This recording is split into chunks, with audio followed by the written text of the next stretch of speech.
El foco lo voy a hacer sobre lo que nosotros llamamos las reformas de primera generación. Y les diría que hay 4 bases fundamentales sobre esas. Lo primero es la reforma del Estado. En la reforma del Estado nosotros, en principio, estamos hablando de bajar gastos, de bajar impuestos y de eliminar regulaciones. En ese sentido,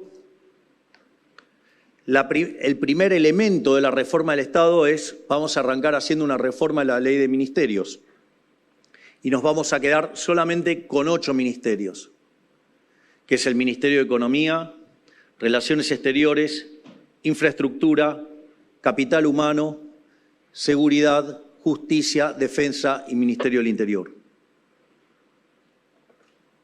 En ese sentido, también quiero aclarar que hay algo revolucionario en nuestro programa que tiene que ver con esto del Ministerio de Capital Humano.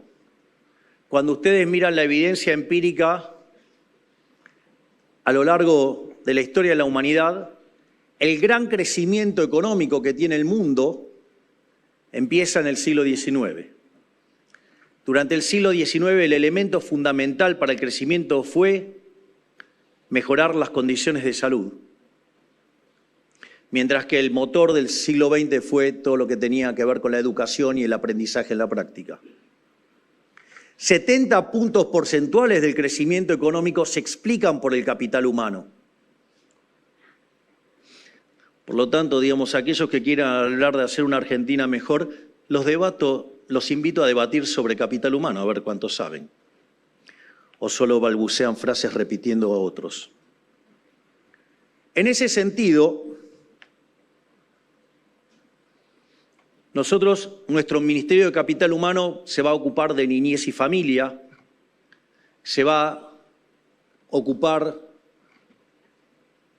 de la salud, de la educación y de la integración al trabajo. Vamos a cambiar la forma de mirar la política social. Se terminó la cultura de la dádiva, se terminó esto de que te doy el pescado. Vamos a formar individuos libres y que puedan vivir del fruto de su trabajo y les vamos a enseñar a pescar. Se terminó este modelo de esclavitud donde se lleva a los sectores más vulnerables a situaciones precarias tal que logren esclavizarlos. Se acabó la esclavitud en Argentina. Obviamente, un modelo de esclavitud moderno, por lo tanto, vamos a terminar con esa forma de dependencia. A su vez, nosotros proponemos una drástica reducción del gasto público. Claramente, ¿qué le van a decir los vividores del gasto público? Que eso no se puede, que eso no se puede tocar, que es una exageración. Sí, claro, es una exageración porque ellos muerden de ahí. Entonces nosotros estamos dispuestos a terminar, por ejemplo, con la obra pública. O sea, nosotros en rigor no decimos que no va a haber obras de infraestructura. Las va a haber, pero las va a haber como son, por ejemplo, en Chile, en un sistema de iniciativa privada. Es muy interesante porque días atrás se mostraba, yo no lo podía obviamente retuitear ese video porque estábamos en veda electoral, pero era una persona que iba en una ruta chilena y de repente pasa al lado argentino. Entonces se veía cómo era la ruta que construía el sector privado en Chile y cómo era la de Argentina, que era difícil verla. La cobraron, pero que no la hicieron. Entonces, se puede hacer de otra manera, tal como decía Bastiat, de evitar que el dinero pase por las porosas manos de los políticos. Obviamente, un político que va a decir que eso es imposible. Claro, imagínense la que dejan de llevarse. No solo eso, otra cosa que también que hay que eliminar son las transferencias discrecionales. Eso se logra, es un caso de once for all, o sea, es una vez para siempre, y que tiene que ver, algunos economistas lo podrían llamar licuación, y tiene que ver con los recursos extraordinarios que se generan por encima de los presupuestados como consecuencia de la aceleración inflacionaria. Eso también permite hacer un ajuste muy fuerte, y ese es uno de los ajustes que más le duele a la política, porque esas transferencias se hacen desde el Poder Ejecutivo hacia las provincias, en especial aquellas provincias que son más opacas fiscalmente. Se imaginarán por qué. Otras cosas que nosotros proponemos es la eliminación de los subsidios económicos. Y lo que proponemos es a una recalibración de la ecuación económica financiera de los contratos. Para aquellos que tienen formación en finanzas, que obviamente esto mis competidores no lo pueden decir porque no saben ni siquiera calcular un valor actual neto. Miren, nunca es dura la verdad, lo que no tiene es remedio. Ustedes no le pueden pedir, tío, peras al olmo. Entonces, en ese sentido, lo que está implicando esto es que la TIR del flujo de fondos de la firma nunca va a estar por debajo del WACC. Vaya condición de respetar la base de capital y para que uno pueda hacer proyectos en condiciones de seguridad jurídica y confianza como para poder hacer las inversiones. Donde además en los contratos es donde vamos a agregar estas cláusulas, porque a diferencia de lo que fue todo el proceso de llevar al CIADI, es un proceso largo y que se destruye muchísimo valor. Al estar incorporada dentro de los propios contratos, eso hace que sea mucho más ejecutivo y que, por ejemplo, en el caso de México funcionó de manera fenomenal. Es decir, se va a respetar el derecho de propiedad a rajatabla. Y obviamente vamos a avanzar en la privatización de las empresas públicas y vamos a intentar terminar dentro de los límites legales con los privilegios que tiene la política en términos de jubilación de privilegio. Eso lo que nos va a asegurar es no solo que vamos a poder alcanzar el equilibrio financiero, es decir, un déficit fiscal cero de verdad, o sea, en la línea financiera, sino que además nos va a permitir contar con recursos adicionales como para poder emprender la reforma fiscal y simplificación del sistema tributario argentino, donde nuestro objetivo es un acuerdo con las provincias para llevarlo a 10 impuestos y que además sean más bajos. Es más, de hecho, en lo que tiene que ver, esto es un punto muy importante, con la recalibración de la ecuación económica financiera de los contratos, una de las cosas que nosotros proponemos y que lo vamos a extender para toda la economía es la eliminación del impuesto a las ganancias que son reinvertidas, sin además cobrar impuestos por la ganancia de capital que se genere al momento de liquidar la empresa. Así no hay que estar armando estructuras financieras paralelas para poder sacar la plata como en formato de intereses que son dividendos encubiertos. Es decir, con lo cual le vamos a meter un cañón de flujo de fondos enorme a las empresas. ¿Para qué? Para que inviertan, porque de acá se sale invirtiendo.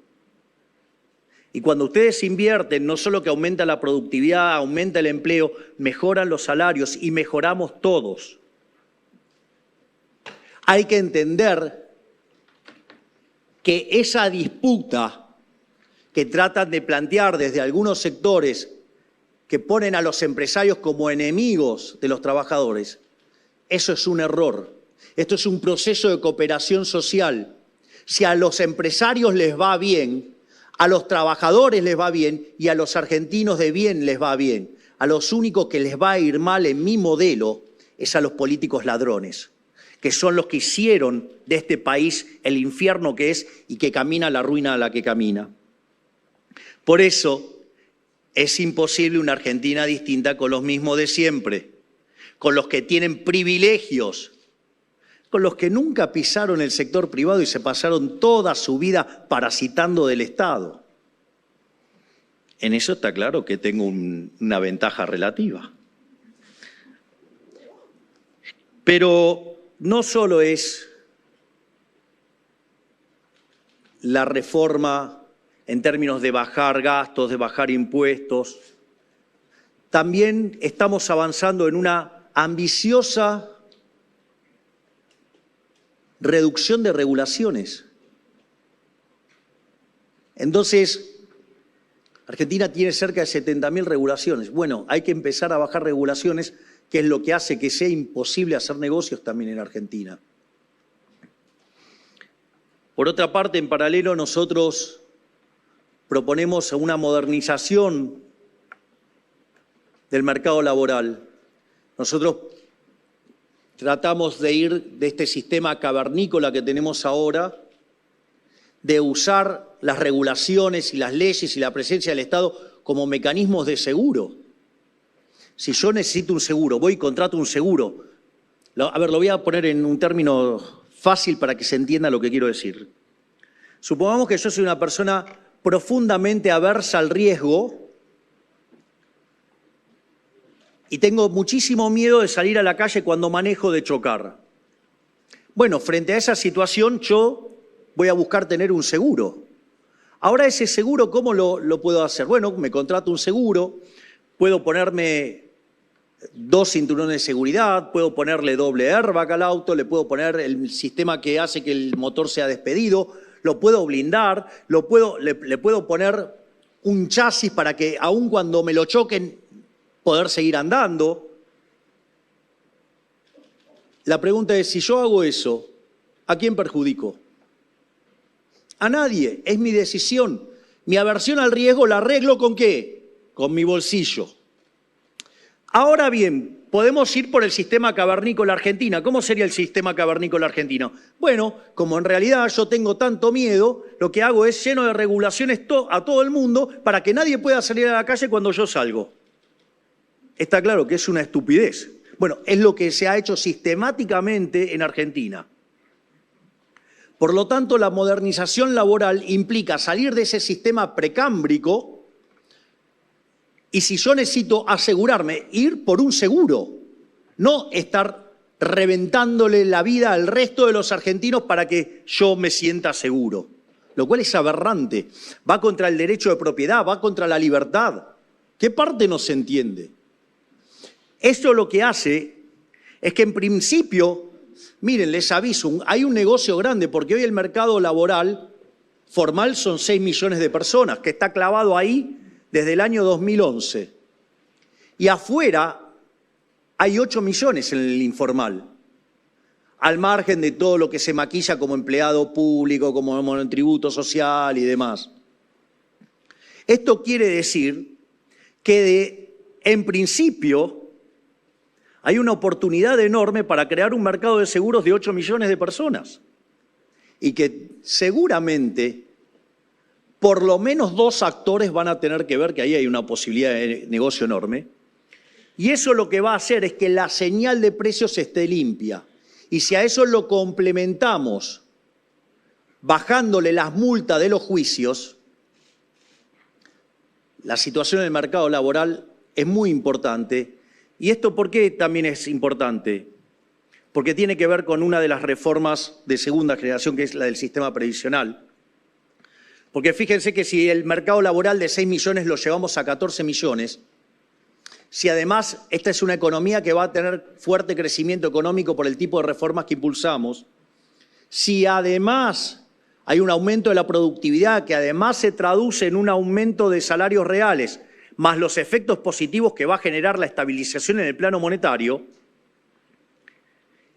esto significa que además, dada toda la mejora de los salarios reales, también va a haber ¿qué? Un incremento de la PEA. Y todos esos son los key value drivers ¿de qué? Del sistema previsional. Motivo por el cual en las reformas de segunda generación va a ser posible reformar el sistema previsional, pero sin vulnerar derechos. ¿Qué piedras van a tener? ¿Qué piedras van a tirar si no hay nadie perdiendo y están todos ganando? Lo que sucede es que para evitar las piedras hay que poner cerebro y menos eslogans baratos. Entonces, eso tiene que ver con el mercado laboral. Una vez que entonces seamos competitivos en el plano fiscal, una vez que somos competitivos en el plano laboral, Argentina va a estar en condiciones de ser competitivo, por lo tanto, vamos a poder abrir unilateralmente al mundo y tener y disfrutar los beneficios del comercio internacional.